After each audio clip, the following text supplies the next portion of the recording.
Hi, Dr. A. This is Jenny Owens. I'm responding to your mock consent form that you posted. I noticed right off the bat that the counselor did not list her name on the form. She also failed to put her credentials, qualifications, or education. I also noticed that she says that she doesn't accept insurance. However, later she says that she will file the insurance claim for the client. So that's just a contradiction that she makes there. I noticed on the second page there's a lot of diagnoses or issues that the counselor asked the client to disclose, and just because of the nature of some of these issues, I thought that this was a problem because she's asking the client to disclose information before they've actually signed the consent form, and some of these things are very serious issues like rape or incest. Finally, also on that second page, she asked the client if she can send a gift for the person that referred them, and that's a big fat no-no.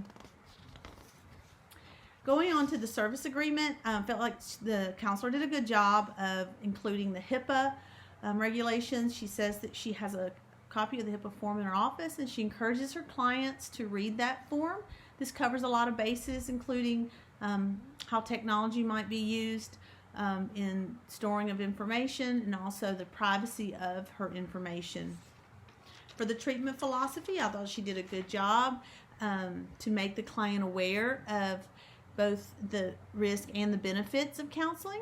But then she contradicts herself again here when she says that she follows a holistic approach, but then immediately says that she will not do any spiritual counseling at all, because we know that spirituality is one of the tenets of the holistic approach. She also says that it's her goal that clients find the resources to live their life to the fullest. Now, I was reading an article this week that was published by the Society for the Advancement of Psychotherapy, and in that, Jeffrey Barnett writes, a client's religious and spiritual beliefs and faith community may be a source of strength and support that the client can access to help achieve their treatment goals.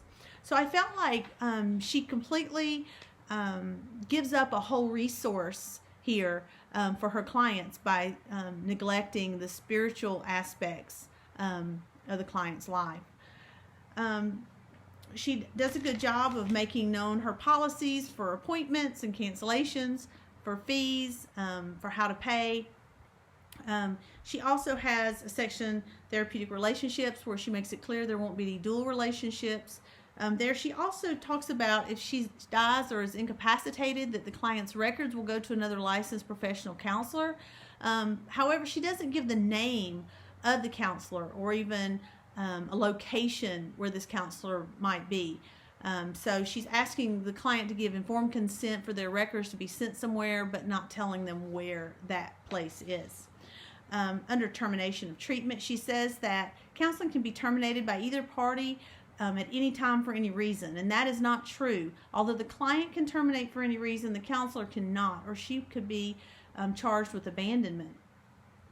Under the limits of confidentiality statement, one of the limits she gives is the client refusing to engage in the therapy session for whatever reason, and she can't breach confidentiality because of that, unless it may be a mandated counseling case, but she doesn't differentiate the difference between those two things there.